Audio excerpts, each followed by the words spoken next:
use the information we know now to kind of use that to promote health clubs or gyms in a different way? Yeah, I mean, my biggest thing, and I had this conversation with I have this conversation a lot where, in my opinion, gyms should be the solution to the problem, not part of the problem. Like, they're actually, I'm part of the Illinois Fitness Alliance, which is basically a group of like different gym owners in Illinois that are basically trying to position us that way, and then also kind of find different ways to get funding if something like this happens again. But that's how I see it. And I do feel like a lot of people who are coming back in are like, you know what, this last year, I let everything go and I need to get healthy again. So a lot of times it's like people don't make the decisions to get healthy until they hit rock bottom. Sure. And I think a lot of people this year kind of hit rock bottom or came close enough where they were like, look, I don't want to take my health for granted again. So I think that we're going to see a lot of really loyal, dedicated people coming back into gyms now. And I think it's just a good opportunity for me as a coach, as a gym owner, to sort of show them the right way to stick with this and be a guide in their journey. Mm-hmm. This alliance, was that, okay, I want to tell you about the shirt. Is that where I got this? So during all this, I'm, just searching social media. I'm trying to support every gym that I belong to. And I did, when we both belonged to Carlson Gracie HQ in Chicago, and I just, kept my membership. Even when they were closed, you couldn't even go there and roll. I was just I did as well. Just keep going, keep it. That's fine. I have no problem with that. And then I noticed, on the social media that because I follow Hustle and some other small gyms in the area, then I noticed that you guys were selling T-shirts. Yeah. Just to get a shirt, sponsor business. I don't know if that was the alliance thing that you were talking about. Is that what it was? It was a fund? No. Or is that just more of a, I don't know what it was. I just saw that you guys were promoting a shirt, like a Chicago business, pick a business, buy a shirt kind of thing. I'm like, oh yeah, I'll do that for whatever it was, $10, $15, $20, I don't know. Yeah, well, thanks for doing it. Yeah, also. And that's, it looks great on you. Yeah, it's a good shirt. It was perfect for me. I picked out the colors, but no, that was actually my friend Mike Kupfer, who owns Chicago Signs and Screens, and that was kind of his idea to sort of help, support other businesses. So Chicago Signs and Screens did that program, and they did it with other businesses here in Chicago. There would be I can't think off the top of my head of any of the other businesses they did it with, but they did a few gyms, but they did other few gyms, probably like bakeries or something. But yeah. Okay, so it was that thing. And that's what it was. The Chicago. It was a T-shirt. And they didn't make any money on it. They gave all of the proceeds to the businesses as well. So then I got some of that revenue from the shirt sales too, which everything helps out at that point. And that's what I thought it was going to go towards, and I'm glad they did that. Yeah, because I just felt passionately that the gyms, at least for me, should be just kept open. I don't, I know there's other businesses, and I understand that, but I don't know what else to do. This is what we do for a living. I teach it to my kids, and how am I going to teach them when, you can't even go to your job and do this because of that? We have to talk about that. We teach the science of it, so they understand the science of how the body works. We teach the business side of it, which, now what? You have no business to go to. Everything's closed down. If you want to be an occupational therapist, physical therapist, trainer, whatever you want to do, there's nothing. We actually are in the body business in a sense. Yeah. And preventing disease. Right. It's a preventative. Lots of metabolic diseases. The top 10 diseases that you hear about in the news, we've been talking about that and trying to take care of that for some time now. But now, how do we shift that focus where we can get people to think about how that does help, and gyms should stay open, and gyms should get funding, should there should be legislation, there should be laws, and I don't want to get into a whole deep conversation. Yeah. But these are just little things I talk about as far as how do gyms get something to help them survive. Restaurants wanted it. They got some legislation. Gyms are trying to do that through some Gyms Act that I know legislation. Yeah, that's they're what trying to go the Illinois Fitness Alliance is kind of sponsoring that as well. It just makes sense. I mean, these are big vehicles of business that people do use, and there is a reason for it. Yeah. So I'm not saying that we should take money away from anybody else, but this is a huge but business. it should be a priority. Right. Billions. I mean, gyms lost billions this year in just revenue just from being closed down, where people thought, oh, we can't go inside because of you can catch something, but and the other thing too, it's like at what cost does that affect people's quality of life where they're not able to stay healthy? When we went online, it was like it's much harder to stay motivated at home. Like if you're going to a space where the space is set up in a way to let you challenge yourself, achieve your goals, like feel supported by other people, and you're surrounding yourself with other people that have those same goals, it's just way more powerful. Like, how many people, with like business meetings, they got sick of being on Zoom for business meetings.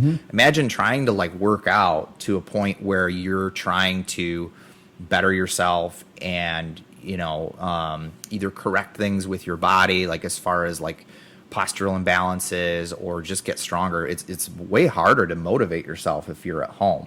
Sure. Like you can kind of do it, and you can do little things here and there. But it's never going to be the same as going to an environment where you're actually working with a coach and you're surrounding yourself around people who, are your friends or your loved ones, or even just people who are kind of sharing the same we know that's mentality. Why we know that there's the motivation, the mentality behind being in a actual physical facility with people doing the same things. We know that already, that we don't have, you and I, people who work in the gym, we don't, this is my gym, I could do this down here. I don't need to do it in a group setting. Do I like to do it in a group setting? Yeah, I love doing it. I mean, that's, other than, actual gym time here or at other gyms I work out at, that's different than going to, Muay Thai or Jiu-Jitsu. That's different. You need that. You need other people to do those things, yes, but it's also that group thing. Even if you're not, sitting around talking about it like this is one of the things that I wanted to start doing too, is talking more about, you're just rolling with people, you're out, people need that. Yeah, you need that interaction, right. And you need... And that's the mental health part of it that people do need. Even on Zoom, you get that, sure, but there is that block because... Trust me, when I would teach my online class, my students were just gone. They were just zoned out. I could see blank names. I don't even know if they were there half the time. Some of them would just chirp in with a grunt or something. I didn't know. And I'm like, oh God, these poor kids. It's just awful. I mean, I'm sitting here, I can motivate myself. I can do anything because I know how to motivate myself. But then you have the mental aspect where you're just blocked. You can't do workouts online. Yeah. You can, but it's not the same. You can. It's not the same. No. And even as us as coaches, it's like we had to kind of challenge ourselves where it was harder to see what people were actually doing, because when you're in person, and I'm a very hands-on coach, I like to correct things. I like to make sure everybody's in the right alignment and doing things correctly. So, if you're moving around, you're seeing people from different angles, and it's a lot different on a Zoom where it's just, one-dimensional or two-dimensional. For those trainers that love to just sit there and just have just count reps. And just sit and just wait there and just hang out, sit down. I love the sitting down ones. On their phone. Yeah, they're on their phone. They're doing their workouts, and they're just kind of leaning back, just kind of squashing it. You're a perfect Zoom trainer. Yeah. You're a Zoom trainer.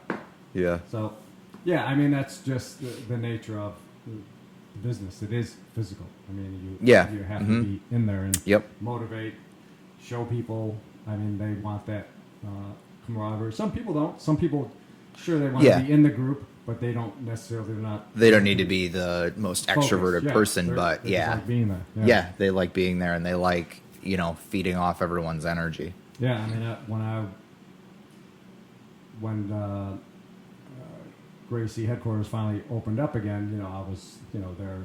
I was there the first week, and there was people, and there was just maybe a Yeah. handful of us. It was just so raw and just so hard to do because how can we do what we do without touching Jiu-jitsu, anybody? I mean, that was just it's tough because you kind of need they you tried need to do be drills touching and, someone. and Yeah, I don't blame they did what you do whatever you can to stay open. yeah, exactly. I'm sure I knew that they were going to survive. It's just a matter of how long it was going to take for everyone to come back and feel comfortable. Yeah. But I was there as soon as they opened, just because I just felt the need. You want to get back into it. You wanted want to get back support into it. them. I'm sure other people wanted to be back into it. And you need people. So it was more like, okay, I'm going to be there just in case other people are going to be there, so we can do something. And it was rough for a while. There's maybe only a handful. More time we were able to do a little bit more, and then back and forth, and then it's getting bigger and better now. So everyone's coming back, and now there's competitions again, which I thought was great. The big competition here in July came back, and that sold out, which is good. That shows another line of business, the federation, the IBJJF, that coming back to Chicago is a good thing. It's sold out. People were competing. I don't know. I didn't get a chance to go see it, but it was sold out. So yeah, I competed in it. Oh, you did? Yeah, were there? I Awesome. did. Yeah, I did. Yeah, it was fun experience. So yeah, I saw a lot of people that I hadn't seen in a long time. So it was great to just see everybody kind of coming back and like kind of coming together, and it was such a good like positive energy there. How was it? Did they have crowds? I wasn't sure. They were only allowing like one person per competitor.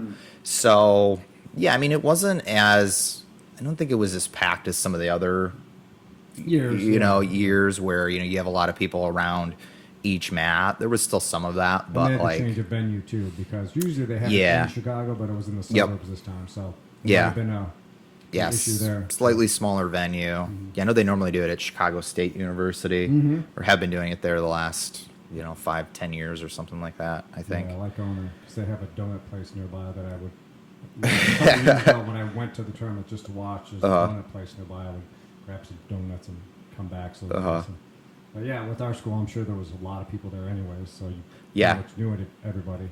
Yeah. So, yeah, I tried to get in, but I was too late in registration. I didn't realize it was going to sell so fast. I was going to do my first in the old man division, but by the time I got online to register, get renew my membership card from last year, because I had signed up for the September competition that they had to close down. So I was like, okay, I couldn't do that one.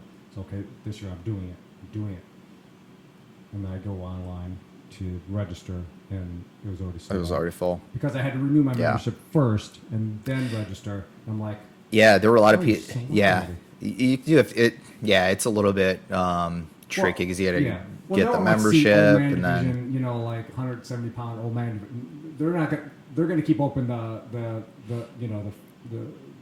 elite belts, and they want to see people compete. They're not going to have older white belt 50-year-old guy competition. They're going to close those off. We don't need to open those up. Let everybody else go. So well, they do it. They do it collectively, like how they look for a certain amount of participants. So even if you get, which is it's kind of and I get why they do that, I guess, because they can only have so many matches in the day to staff it and have it fit in that time frame. But yeah, you have some divisions where there's 30 people, and others where there's like 2 or none. Right. So that's the nature of the competing. But I'd love to see you compete. I'd always encourage everybody to do it. I hope they come back soon, like maybe in the late fall. Or winter. I've heard they're coming back in the fall. And then there's a few other tournaments. There's I think there's a Tap Out Cancer, which is like a non-for-profit. I've competed in that a few times. It's a good tournament too. I know Grappling Industries has a good global business. They do some. Yeah. They were just here in Oaklawn. Oaklawn. Yeah.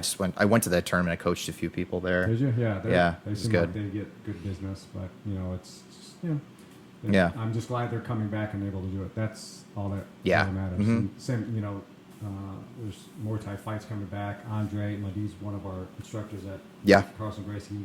He can finally promote now. He had to go down to Miami to do a fight for his Muay Thai fighters because that was the only place he could hold a fight. But now he can come back and do one. He's doing one in 2 weeks, so that's exciting. He can bring that back in Chicago, so at least people can fight. That's who awesome. want to fight. So yeah, that's been fun too, seeing those guys train and fight. I spar with them a little bit, but sparring is Still gives them work. It's more like Yeah. they're not even looking at me. They're just kind of like it's kind of like that scene in Matrix where Agent Smith is trying to hit Neo at the end, and he's After just kind Neo's of like, yeah. yawning, that's how the fighters are with me. But Yeah, that's how I would be in there too. I don't mind it. It's good. What else did I want to talk about? Jiu-jitsu, how's it going? How's the training going?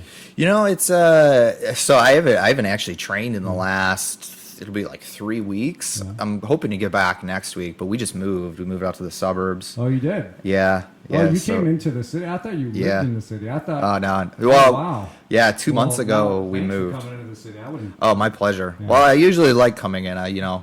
like I miss parts of the city. I miss being able to go to like cool coffee shops and things like that. Yeah.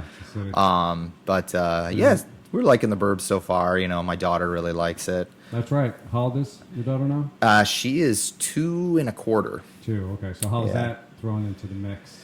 So that was. Yeah. You're right in the middle of a newborn, business shutting down. Yeah. There we go. Got to take care of a kid and hope. And moving. Yeah, I know Yeah. it's kind of like the most stressful situations possible. But I'm very grateful for everything, and things worked out really well for me. My daughter's great. She's a lot of energy, and she's at that age where it's a lot of work for sure. So welcome to drop off land when you're saying you have to drop off before you come here. That's yeah.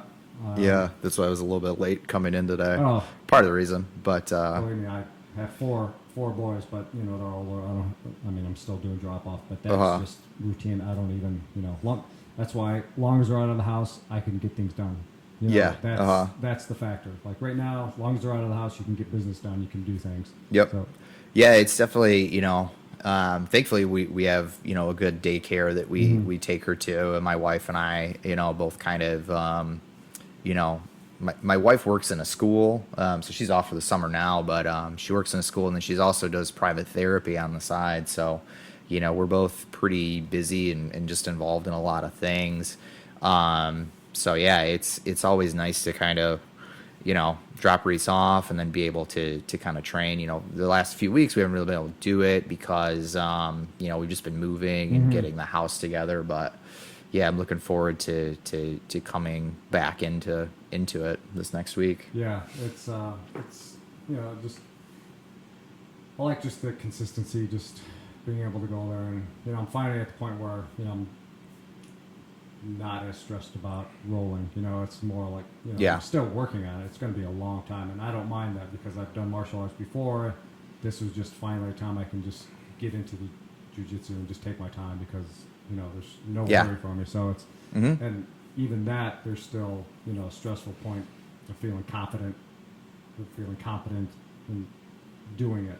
So I still have a long way to go. I still need a lot of skills, not a lot of things to learn, but at least I'm not as spazzy as I used to be. I didn't think I was going to be spazzy just because of my background, but I think everybody is at first because there's so many things about jiu-jitsu that are not what you would think to normally do in a fight. You're fighting off your back a lot, so a lot of things are sort of counterintuitive. Yeah, and then sometimes you're kind of putting yourself in more dangerous positions to sort of get out of it, or it seems like it's a more dangerous position, but you're really in control the whole time. But yeah, I think, and jiu-jitsu is like a great metaphor for life, and I think it is kind of like cliche, but I think it's totally true. It's kind of like you put yourself in these positions and you struggle with things, and then you find ways to get through it, and you become better as a martial artist and a practitioner. And it's kind of the same thing with life. It's like these things get thrown at us like this last year. these things get thrown at us, but it's like if you can come through it and find ways to work around it and just look at it as a learning experience and that you're trying to get better, you know, you'll come out a lot stronger and a much better person. Well, I think it lets you know that you can handle a lot of things. When you have people who try to smash you and choke you, you're like, okay, it's the same thing, but I can handle it. It gives you the confidence. Like, I don't think I would have done anything or achieved what I have achieved if I didn't feel confident in, okay, it started off this way. I did martial arts younger. I did weight. I was able to, you achieve certain things. Okay, I compete. I can do things. It gives you that confidence, like, I could handle it. Yeah, I can handle it. It gives you that. Yeah. It gives you that humility too, because you're like, you know, you're getting. There's always someone who can beat you, and then even with like jiu-jitsu, it's like there's other martial arts where people are gonna be better. Like jiu-jitsu and Muay Thai, very different. They can kind of relate together with MMA, but like, you know, it's like you're never you're never gonna be the best at everything, or really, you know. So it's kind of like you're getting smashed by certain people, but then there's other days where it's going to be your day. Like there's that saying, like some days you're the hammer, some days you're the nail, and it's like, and some days you're both, you know? So yeah, it's very, that's why I'm waiting till I'm really old to compete. So I'll be the only person like, you'll be the only guy not going in a walker. Yeah. I'll be the only senior citizen up there with the medals. That's what I used to work out with. Other guys who used to do triathlons and I did a few triathlons too in Michigan. Yeah, we could talk about that another time. Yeah, he would be the oldest guy in his division at all time. He was a doctor. He was 65-ish. He was like, I won my division. I'm like, yeah, you won your division. You're the only one. I bet you were the only one in there. He's like, well, yeah, but I won my division. I'm like, okay, yeah, you won. But I'm just gonna wait till I get up to if they have a senior citizen division. I'm just going to wait till I get in there and then see what I can do. Take all the hardware. You know, I always say too, it's like, you know, and I've done this before too in tournaments. It's like sometimes you go and you compete and you lose all your matches, but you know, you only have one or two people in your division. Sure. You still win a medal for it. And it's like, you know, yeah, this is a consolation medal, but at the end of the day, it's like you're still beating all the people that chose not to compete that day. And you're learning in a competition setting. Yes, it's much different in a competition setting, mentally, physically, because either you're really, you know, you still have to compete because you're up against somebody else. Yeah. You know, if you're rolling with somebody, you're competing, you're trying to, but you're also working on technique and rolls. But in a competition, you're in competition mode. So it is, you are learning and trying to achieve something. So it's different in a competition, I think, for everybody because and you learn about yourself too, and kind of how hard you can push yourself, and you become a more resilient, stronger person that way. Yeah, that's why I don't. Sure, you want to do well, but it's still being in the competition setting, strategy, tactics. You know, when I was taking privates with another instructor of ours, Alex Molinaro,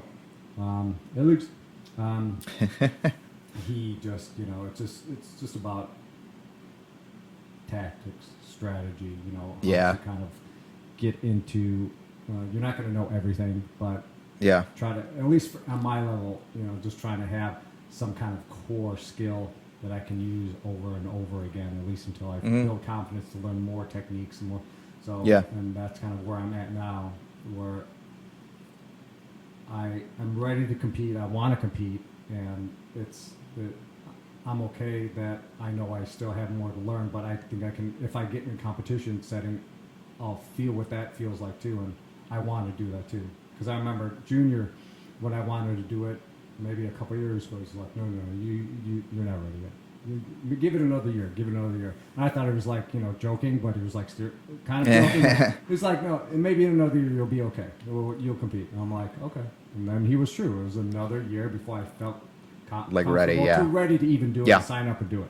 Yeah. Because some races, when I would compete in other races, you could just sign up, whether it's a run race or a triathlon race or whatever race. You just sign up and you can just do it because you've been training. Yeah. This one's a little different. You can't just, okay, I just joined jiu-jitsu. I'm going to sign up for that competition in a month.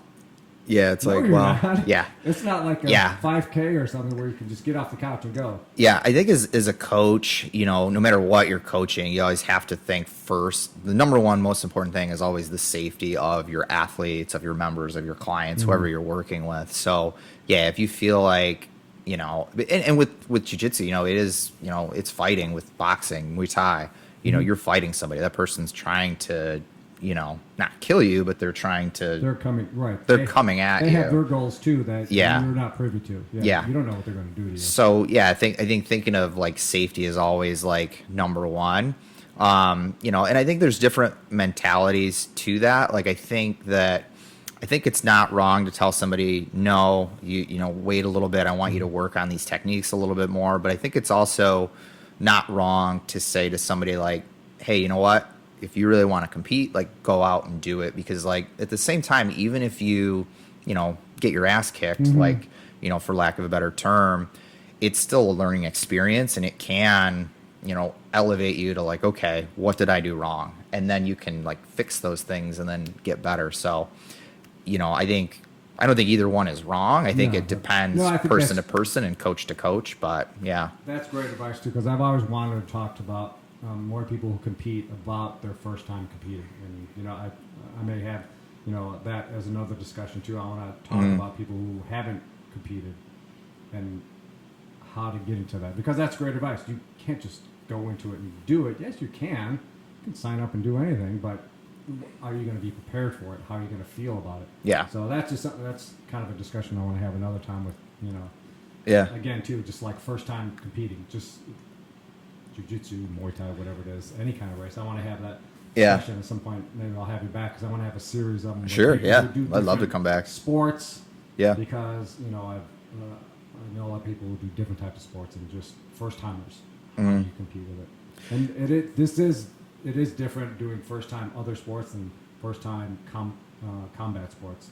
I think there is a difference. So just knowing people who have done it, coaching them, talking to them about how to get into it mentally.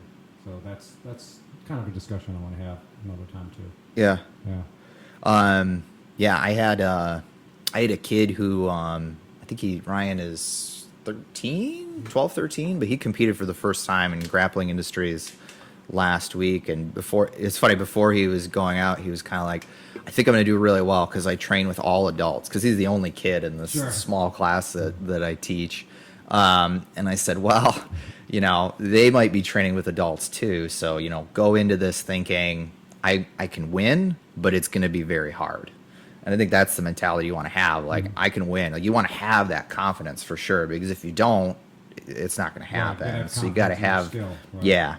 And like a realistic set of confidence, like, these are the techniques that I'm going to do. This is my game plan. This is what I'm going to do. And then go out and try to execute that. It might not work out that way, but like, you can't control that. You can control what you put into it, how you train, how you prevent injuries to some degree. But at the end of the day, you can't control everything around you. Right. No, I agree. And, that's something that I do want to open up more and have a bigger discussion, because there's so much into that. So I think I would, I'm at the point now where maybe it's age or something. I want to promote more sports for people to get into. Just, things like, I don't care if it's combat sports or whatever. Yeah, I think it's good because it gives people is, like a skill to work on, and people want to train for things, not just train just for the sake of training. I mean, sometimes you have to, you have to do, like shoulder rehab if you have a shoulder injury. Like, you can't, go around that, but like, it always helps to have something. Like, jiu-jitsu motivates me to work out and train, because it's, I have to train to prevent injuries that I get in jiu-jitsu, or certain positions that I'm stuck in a lot, to like, work the muscles that get weak from being in certain positions. And then I also want to get stronger so I can get better and be able to move faster through stuff too. The training. Yeah, I agree, because if it wasn't for my bodybuilding background, just back in the day when I was bigger, I was just purely into, bodybuilding. Yeah. I think that has saved my body in a lot of other sports. Yeah. Over time, as far as how it built my body biomechanics, strengthen my ligaments, Yeah. and joints and tendons. I see that now, how that has helped in what I'm doing now. I didn't know at the time. Sure, I was doing a lot of crossover sports, but now I'm realizing, seeing other people train and how their bodies are, that had saved me. If I hadn't